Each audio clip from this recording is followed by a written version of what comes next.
खुलुमबाय hello guys जोंनि बर' हारिनि आदै मादै आदा जोंनि फंबाय बिनानाव लोगोसे बर' हारिनि आंगो लोगोफोर आंनि मुं प्रकाश नार्जारि नोंथांमोना नायदों बियाम सोदोब चेनेल जोंनि गासिबो रायजो राजाफोरखौ आं गोसो गोरबोजों खुलुमनाय जासिहरबाय लोगोफोर आङो दहाय 12 नं सालाकाटि जोंहा कन्स्टिटिउन्सिनि माने एमसिएलए केन्डिडेट महरै माने इउपिपिएल हान्जानि जानानै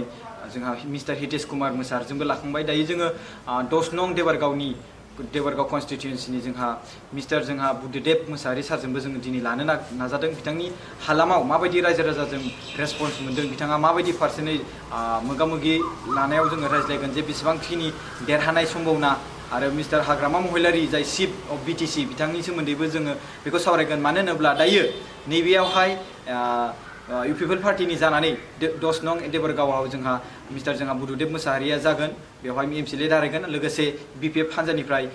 मिस्टार हाग्रामा महिलारि बिटिसिनि फर्मार चिफ दायोथ' जोंहा गभर्नर रुल जाना दं नालाय स' बिनि सोमोन्दैबो जों सावरायगोन बेसेबां डेभेलप लाबोनो हागौ बिथाङा बे 15 इयार्स बा 17 इयार्सनि गेजेराव स' गिबियावनो नोंथांखौ जोंनि बियाम सोदोब चेनेलाव गोसो गोरबोजों बरायनाय थाबाय सार आरो आसा खालामो जोंनि रायजो राजाफोरनो नोंथाङा माखासे गोनांथि बाथ्राखौ फोरमायनानै होगोन आरो जाहाथे नैबे मोगा मोगिनि दारै बिथांमोना माखासे बाथ्राखौ मिथिनो हागोन स' नोंथाङा बे पलिटिकेलाव हाबनायनि सिगां जाय खामानि मावोमोन बिनि सोमोन्दै नोंथांनि एक्टिभिटिसनि सिगां मा मावोमोन बेखौ मिथिनानै गोजोननायनि थाखाय गोजोन होनो थाखाय नोंथाङा बुंनानै होदो एक्सप्लेन खालामनानै सार गिबियावनो आङो बिएम सोदोब इउटिउब चेनेलनि गेजेरजों आङो आंनि गोरबोनि मोजां मोननाय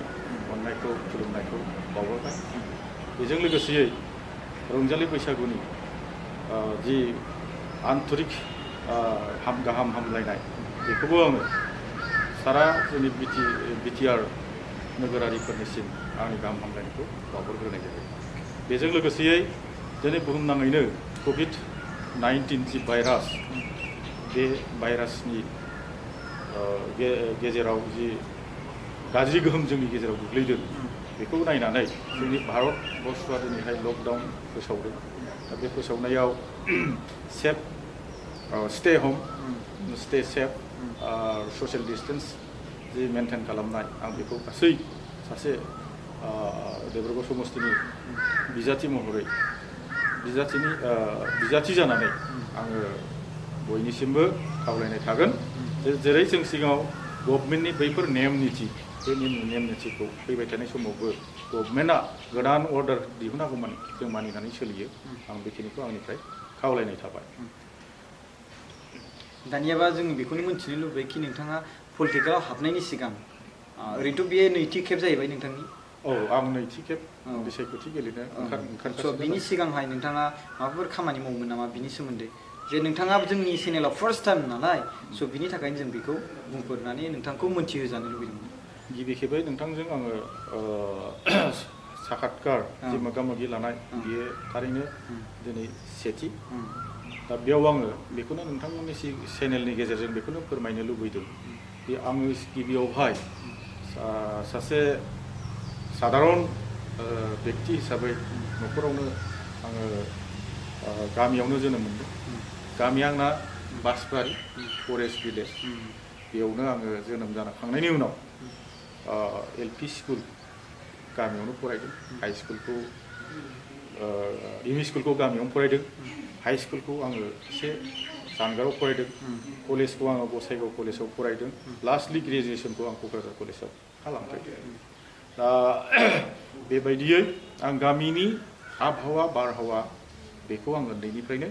लैखो खालामबोदों आरो बेजों गेजेर गेजेर फरायनायजों गेजेर गेजेर आङो दुलाराय बर' फरायसा आफादनि 6 बोसोर सोमावसारनाय बड'फा उपेन्द्रनाथ ब्रह्मनि जि सुबुं सोमावसारनाय बेजों आङो डाइरेक्ट इनडाइरेक्ट खामानि मावनानै भलन्टियार्स हिसाबै खामानि मावनानै फैदोंमोन दा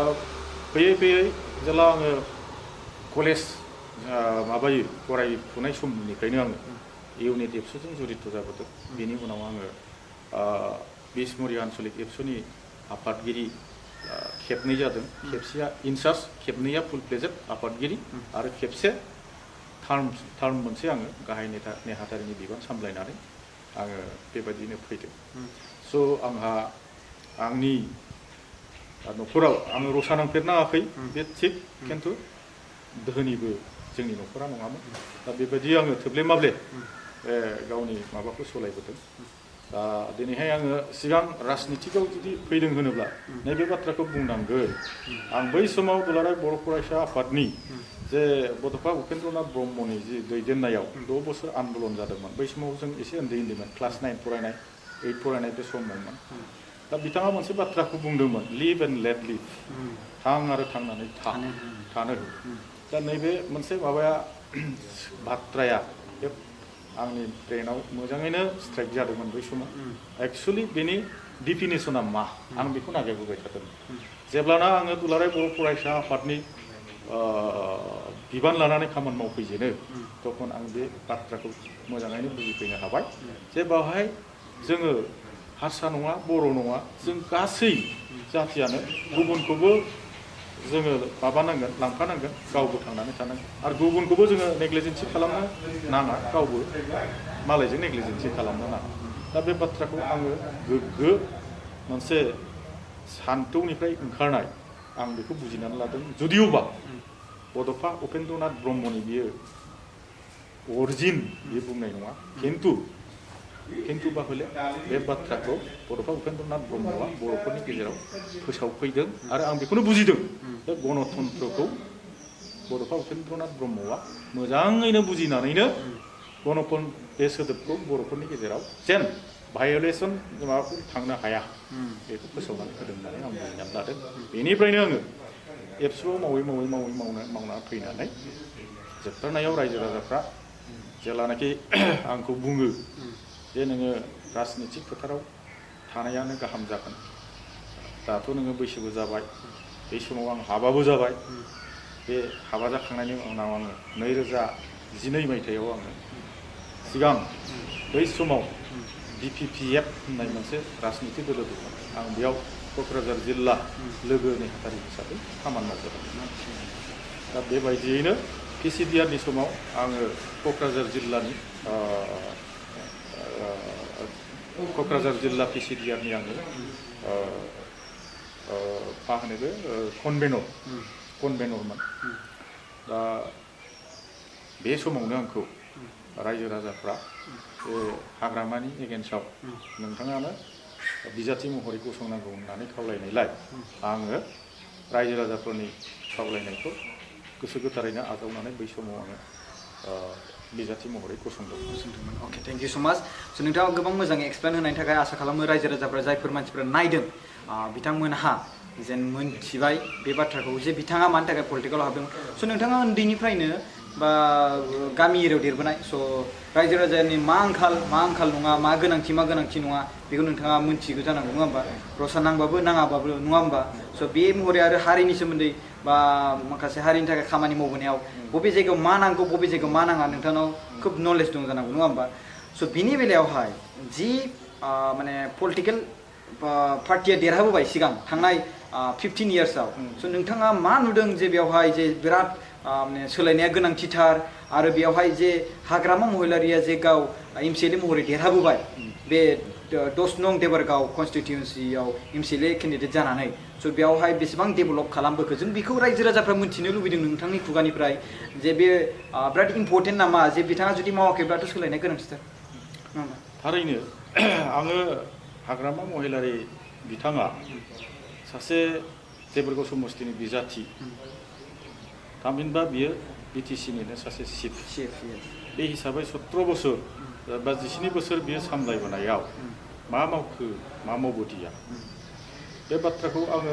तन्न बुङोब्ला गोलाव सम लागोन दा संखेबै आं नैबे बाथ्राखौनो बुंग्रोनो नागिरदों आं गामियावनो देरबोनाय गामियावनो फरायबोनाय बेबायदि हिसाबै जोंनाव मस्ट मोनसे इम्परटेन्ट नांगौआ जाहैबाय बे समस्तियाव फरायसालिया बे जायगायाव भेन्सारानजों आंबो ME स्कुलखौ फरायखांनायनि उनाव हाई स्कुलखौबो आं गामियावनो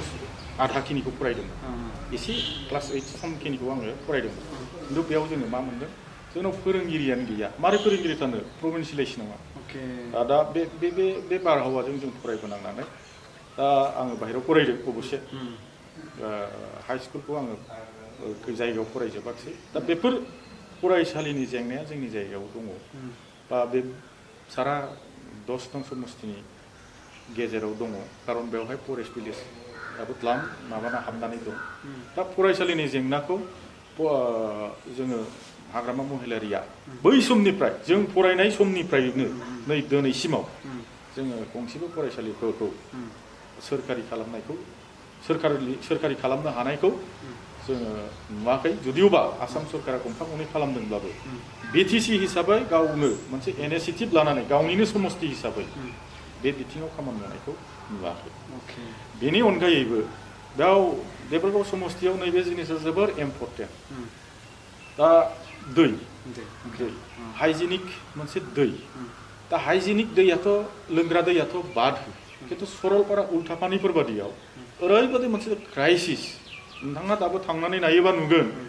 बा सोरबा थांनानै नायोबा नुगोन बेलासिनि फुंनि लोंग्रा दैनि नागिरबायनानैनो आधा साना थांनाय जायो दा सरलपारानि रायजो राजाफ्रा मा दिनै 17 बोसोर हाग्रामा महिलारिनि दैदेननायाव बिटिसिआव जों थाबोदोंब्लाबो खिन्थु बिथांमोनहा न'खरफ्रामबो दिनैहाय 300 मास दानसेयाव 300 थाखा 150 थाखा 180 थाखा बेबादि मा होनो फिस भरिनानैसो दै मोनलोंनो गोनां जायो दा आङो बेखौनो बुंगोन जुदि हाग्रामा महिलारिया जौगासार जुदि खामानि मावदोंबा बेयो बोरै थालांखो दा बेफोरनिफ्रायनो जों मोनथिनो हायो जे जोङो हाग्रामा महिलारिनिफ्राय जेरखम जों जि आसा खालामदोंमोन बे आसा खालामनायखौ जों मोनफुंनो हायाखै आरो बेनि गेजेरावनो आं नैबे बाथ्राखौबो बुंगोन बिथांमोनहा बुंदों समान मोनथाय बयनिबो समान उन्नति बे बाथ्राखौ बुंदों इकुवेल स्टेटास इकुवेल मोनसे डेभेलपमेन्ट बे बाथ्राखौ बुंदों खिन्थु जोङो बेयाव जों नोजोर होनो गोनां जोंनि गरखा बाहायफ्रा बबे मोनसेयाव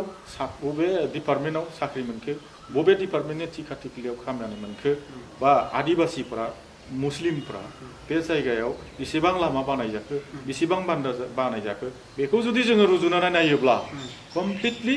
जोङो नुगोन थारमाने बिसिनिथिं निल होननानै बुङोबाबो जोङो बा बुंनाय जाया आरोखि दा बे जायनि खारनाव जोंनि गेजेराव बर' अबर'आ सृष्टि जानो खाबु मोनदों आं बेखौबो बे हाग्रामा महिलारिनि मोनसे फैलार बर' अबर' जे जादों बिनि थाखायबो जानो हागौ बिनि दस्रा माबायानो मा होनो बिनि मोनसे खारनानो हाग्रामा महिलारिनि फैलार माने बिटिसि दैदेननायनि थाखायनो जादों होननानै आं बुंनो सानो दा बेनि अनगायैबो जोंनि देबरगाव समस्तियाव ओरैबायदि मोनसे स्लुइस गेट इरिगेसन सिस्टेम बानायनाय जादोंमोन जेरावनाखि माने रायजो राजा साफ्रोमबो रायजो राजानि जाम्फैयाव बा दुब्लियाव दै लांनो हायो बेबादि जायगायाव स्लुइस गेट बानायदों खालि मा खालामदों बे स्लुइस गेट बहायनानै बेयाव थारमाने मा होनो बिदिखौ फान बख'नानै जानाय आरो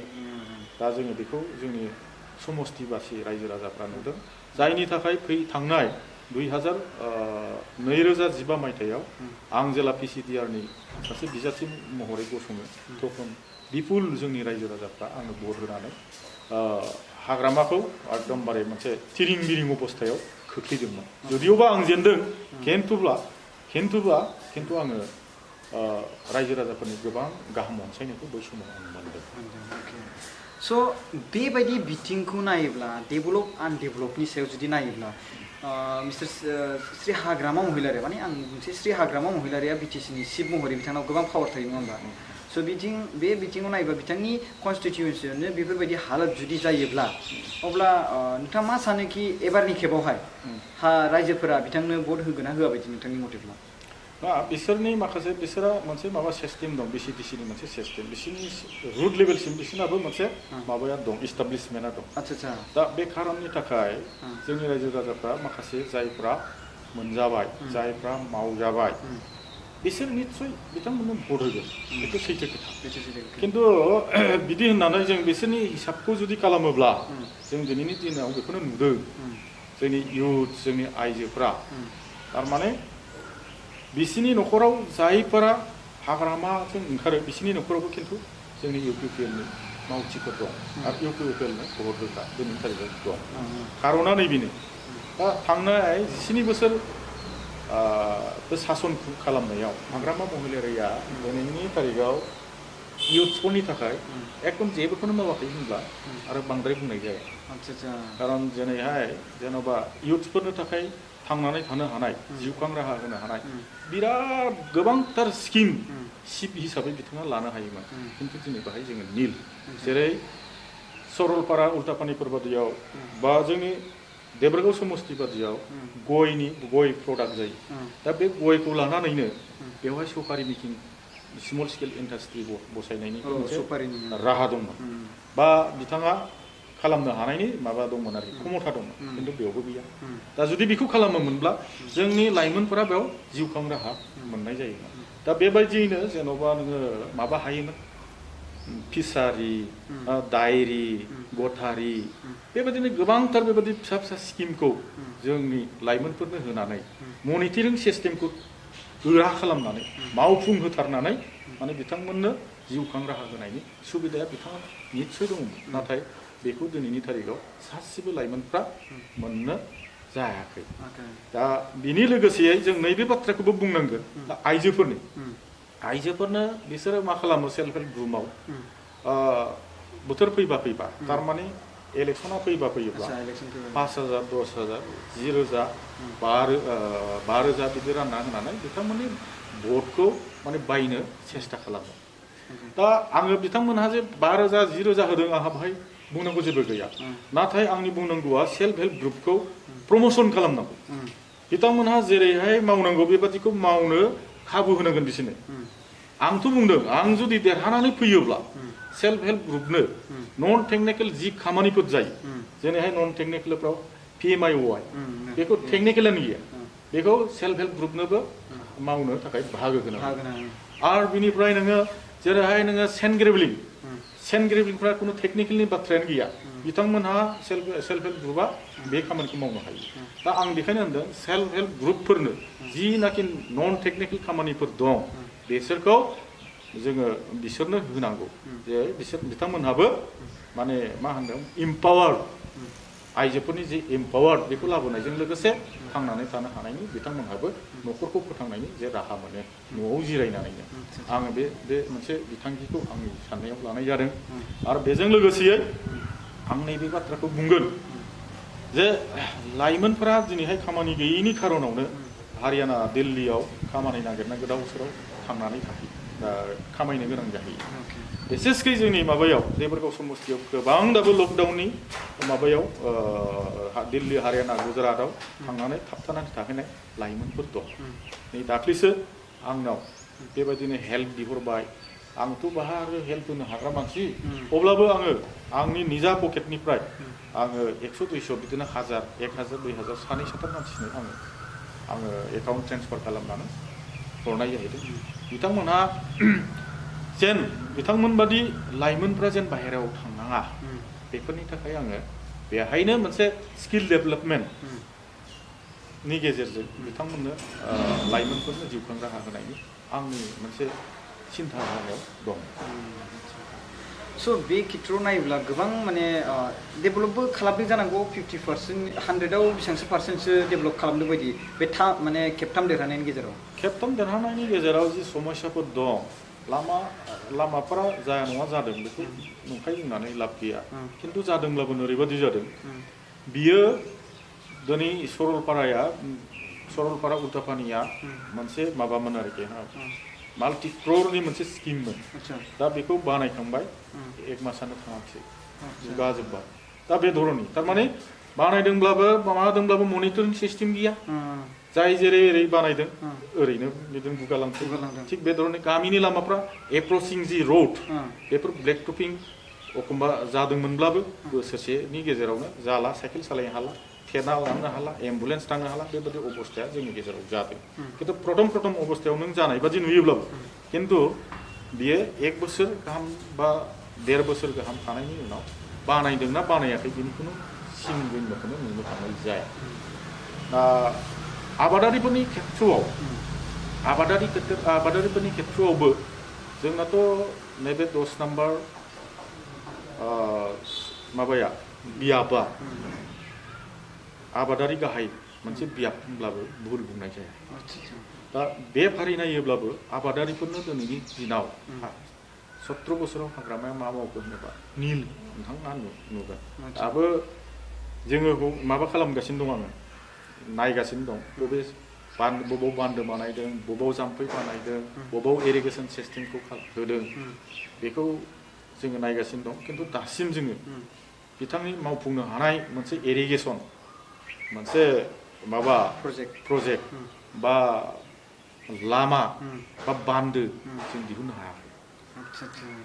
दा PMAY न' फिसा बेफोरबो दिनैनि थारिखआव हाबजान जाजोबनानै दं दा जों बेफोरखौबो नायगासिनो दं दा लासै लासै जों बेखौ ससियेल मिडियानि गेजेरजों बा जोङो अफिसजों लिंक लानानै बेखौ मावहोनायनि जि बेबस्था जों बेखौ खालामगोन दिनैहायथ' गभर्नर रुल जाबाय थांनाय समाव जोङो बिथांमोननिनो रुल मोनखाय बुङोब्लाबो जेबो जायामोन दा एबारावहाय जोङो निस्सय जों मावफुंनानै होनो हागोन रायजो राजाफोरनि जि लुबैनाय बेखौ आं आसा खालामो स' सार नोंथाङा गोबां माखासे गावनि एरियानि सोमोन्दै गावनि एरिया हिसाबै बबे जायगायाव हाग्रामा सारा बानायदों बबे जायगायाव बानायाखै नोंथाङा गासिबो नलेज दंजोबो स' आं बेखौनो फाइनालि नोंथांनिफ्राय सोंनो सानो कि नोंथाङा फार्स्ट गिबि जुदि देरहायोब्ला जुदि बे 5 बोसोरनि थाखाय नोंथांनो चान्स होयोब्ला माने रायजो राजाफ्रा जे नोंथांनो भट होबाय जेनेबा 5 बोसोरनि थाखाय जे सासेखौल' दोनबाय थाजाला नङा होमबा 15 बोसोर बिथांखौ जों देरहोबाय बाट एबार खेबाव जों सोलायनो होननानै रायजो राजाफ्रा जुदि सोलायनानै जुदि नोंथांनो होयोब्ला भट आरो जुदि नोंथाङा देरहायोब्ला अब्ला नोंथांनि फार्स्ट थिंआ मा जागोन जेनेबा आं बेखौ सोलायथारनांगौ गोसोआव दंगासिनो दङ बिराद गोनांथिथार मावथारनांगौआ औ मावथारनांगौ समान मोनथाय होनाय औ बयनोबो गरिब धोनि हारसा बर' बयनोबो समान मोनथाय होनाय आदसा नाम्बार 1 आदसा सेकेन्डलि जनसंख्या थारमाने सुबुं सानखोखौ नायनानै बेनो थारमाने बिसोरखौ प्रेफारेन्स होनाय थामथियाव रोंगौथि जयगथा बित्ति आरोखि रोंगौथिखौ नायनानै बिथांमोननो जि खामानिखौ होजायो बेखौ होनाय बे जाहैबाय आंनि सेथि बारे मावनांगौ खामानि होननानै आं सानो आरो नैथियाव जाहैबाय जोंना लेन्ड ब्रैथि माने बै सेथिनिनो एक दुइ जाहैदों दानिया नैथियाव जाहैगोन थारमाने हानि फाट्टा लेन्ड थारमाने देबरगाव समस्तियाव फ्राय मानसियानो बांसिन बाहागोनि मानसिफ्रानो हानि फाट्टा गैया दासिमबो दा जोंहा खिन्थु भारत सरकारा सुप्रिम कर्टआ मोनसे अर्डार दं 2006 फरेस्ट डिलार एक्ट होननाय मोनसे आयेन दं बेनि गेजेरजों हाया माने फाट्टा मोननांसिगौ आरोखि खिन्थु थांनाय 17 बोसोराव हाग्रामा महिलारिया बिनि सायाव जेबो बाथ्राखौनो बुङाखिसै आरो जेबो मावाखिसै समाय इलेक्सन फैबा जों थायाबा हानि फाट्टाखौ मोननाय नङा नैबे केम्पिंखौ खालामबाय थाबोदों जुदियोबा दासिमबो जायाखै दा आङो बे बेलायाव आङो हानि फाट्टाखौ होनो नाजागोन आं बेखौ बुंगोन आरो नैथियाव जाहैबाय जि आबादारि आं दहायनो एसे सिगाङाव बुंदों जोंनि जायगाया आबादारि दा BCDC मोनफ्रामावबो फ्रियै ट्रेक्टर सालायनो हानाय बायदि गंफा ट्रेक्टर दोननायनि बेबस्थाखौ खालामगोन बे BCDC ओनसोलनि रायजो राजाफ्रा बेसेन नाङालासे खालि थाव सोनानै सालायनो हानाय बायदि बे बेबस्थाखौ फ्रियै आरो फ्रियै BCDC मोनफ्रामावबो दाथ' गैया दा गैया आदसा दा खिन्थु थाव सोनांगोन जेबो नङा बेथ' थाव सोनांगोन बे सुबिदाखौ आं होनांगौ सानो आरो बिदिनो टाउननि बेलायाव जोंना क'क्राझारा टाउनाबो गोग्लैयो दा ड्रेननि सिस्टेमा ओरैबायदि एसे अखा हाब्लानो थारमाने ओरैबायदि फ्लाड जायो आरोखि दा बेनि खारनाथ' साइन्टिफिक ड्रेनिं सिस्टेम जायाखै बेखौ साइन्टिफिक वेजों इन्जिनियार लानानै खालामोब्ला दैनि समस्या जोबगोन बाहाय दैबाना जानायनि समस्या जोबगोन आं सानो आरो आं बेखौ मावगोन होननानै आं सानो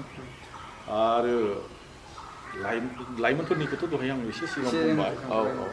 दा आबादारिफोरनि थाखायनो आरो मोनसे गोनांथिया नैबेहाय जाबावदों जोङो आबाद खेथि खालामो नङा होमबा खिन्थु खेथि खालामनानै जोङो समायाव जों फाननो हाया बे खेथिफ्रा आदानि जायो थारमाने हा फाननोबो हाला माबा जाथ्रमबो हाला दामबो मोनला माबाबो मोनला बिदि जायो दा ओंखायनो स्टोर सिस्टेम थारमाने मिनि कोल्ड स्टोरेज जायगा नायै जायगा दा बेबादि मोनसे गायसननानै दा रायजो राजाफोरा आन सिजोनाव गावनि मावनाय फसलखौ गावनि मावनाय खेथिखौ बे कोल्ड स्टोरेजआव दोननानै आन सिजोनाव बख'नानै मोजां रेटआव फाननो हानाय बायदि बे सुबिदाखौ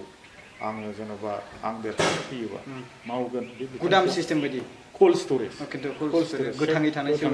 औ नैबे जिनिसखौ आंनि साननायाव बियो दं बिदि बायदि खालामनो हाबाथ' गोबां मोजां जागोन बयनिबो मोजां जागोन जोंनिबो मोजां जागोन जों फ्रेस मैगंखौ मोनगोन होनबा बे हासारनि नङा थारमाने जोंनि गामिनि आबाद बेखौ गोथाङै दोननो थाखाय बेखौ नुनाय जागोन आरो गोबां मोजां आइडिया बेजों लोगोसे मा प्रक्रियारमेन्ट सेन्टारा माने ओरैबायदि जायो जों आबाद खालामबाय बेसर बेयाव मोननै खोथा जायो जे बेसर माइ फाथो बे जिनिसखौ जों फानोबाबो समायाव दाम बबेबा गेजेर समावबो दाम मोनो खिन्थु मोनसे खोथाया नैबे जे प्रक्रियारमेन्ट सेन्टार जुदि जों लाबोयो होमब्ला एफसिआइआ गावसोरनो बायगोन बे माल नोंथांनिफ्राय बाजाराव बिथांमोनहा बायगोन आरो प्रक्रियारमेन्ट सेन्टारा बिसोरो मा खालामो जोंनि लाइमोनफोरखौनो बाहायनानै मालखौ बायो दा नों बे आबादारिफ्राबो नोङो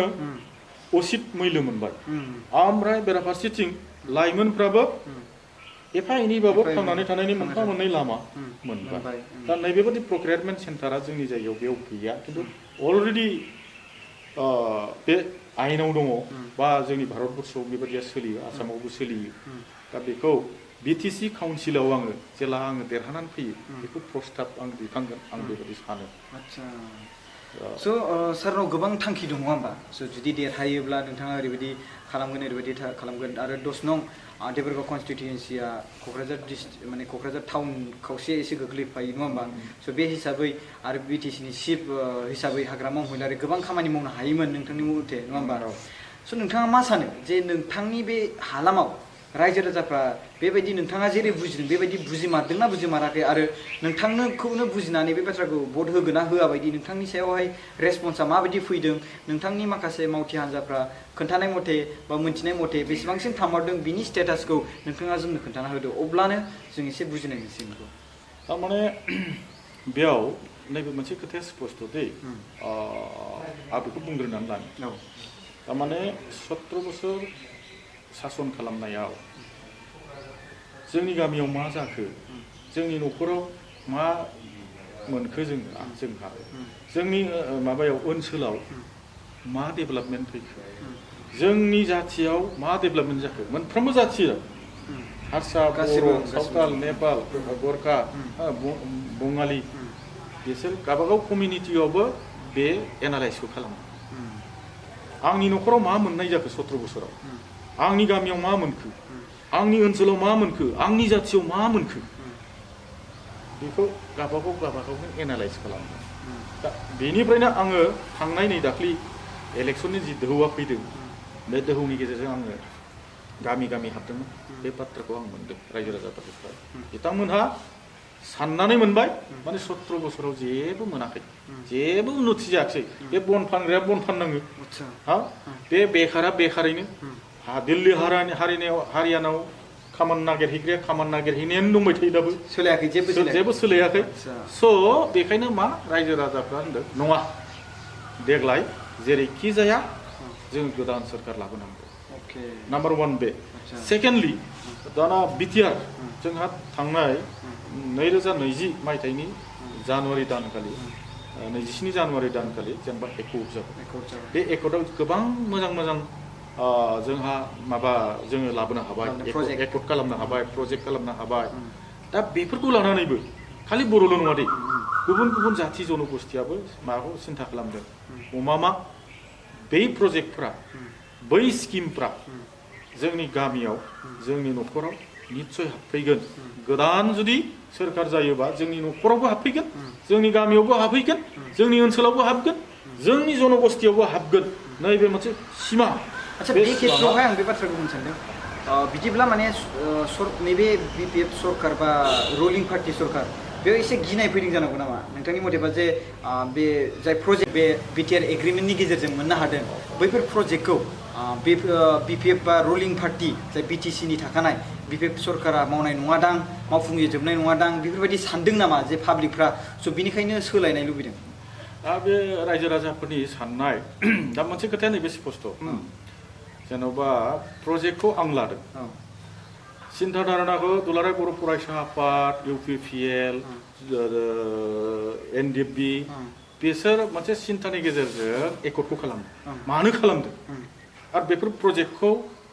बबेयाव माखौ बाहायनानै जोंनि बर' हारि बा बिटिआरनि ओनसोलनि बिभिन्न जाथि जनगोष्ठीखौ बबे लामाजों लांनो नागिरदों दा बिथांमोननावसो बिश्लेषणा बिथांमोननि ब्रेनावसो दं बिथांमोननि ब्रेनावसो दं जायफोर बे एकर्डजों सोमोन्दो दं बिथांमोननि माबायावसो ब्रेनावसो बे हाबनानै दं आरो बिथांमोनहा सरकार सालायनो स्कप मोनोबासो माने बैफोर खामानिखौ इमप्लिमेन्टेसन खालामनो गोरलैयैनो हागोन आरो रायजो राजाफ्रा लुबैनाय बायदि बे रायजो राजाफोर लुबैनाय बायदि मावफुंनाया बिथांमोनहासो हागोन दा बिथांमोनहाथ' बेजों खुनु सोमोन्दोआनो गैया एकर्डजों सोमोन्दोआनो गैया इभेन बिसोर मा एखम्बा पलिटिकेलनि सार्टआव बिटिआरआव जेबो गैया बा बिटिआर एकर्डआ जेबो माबा बर' हारिनि बा माबानि बिटिसिनि मोजां खामानि जायाखै हारि फानबोनाय जादों माबा जाबोदों बेबायदि एखम्बा बुङो आरो एखम्बा पलिटिकेल सार्टआव मा होनो माने बेखौनो आखरे इमप्लिमेन्टेसन खालामोबा बेनो मोनसे बर'लेण्ड बिदिबो दा बेफोर मोननै मोनथाम खोथा बिथांमोननिफ्राय ओंखारनायनि जाहोनावनो जोंनि रायजो राजाफ्रा बुजिनो हाबाय जे बिसोरो एइबाराव जुदि बे माबाखौ जुदि सासन भारखौ जुदि मोनफिननांगौ जायोब्ला जोंनि सारा बे एकर्डनि मोनफ्रोमबो जि दफा बे दफाखौ मावफुंनो हानाय नङा आरो गासिबो आद्रा जागोन होननानै रायजो राजाफ्रा सानो बे गिनाय फैदों आरो गिनाय फैदों स' थेंक इउ स' माच सार टाइम होनायनि थाखाय जोङो गोबां बाथ्रा सावरायनाय जाबाय आरो नोंथांनि जायगानि हालामनि बा रायजो राजाफोरनि स्टेटासनि सोमोन्दैबो नोंथाङा खोन्थाबाय स' नोंथांनि मथेब्ला एबारनि माने बे टाइमखौ नोंथांनो होगोन बायदि स' बिनि गेजेरावहाय दसे सम होनायनि थाखाय गोसो गोरबोनिफ्राय सारनिसिम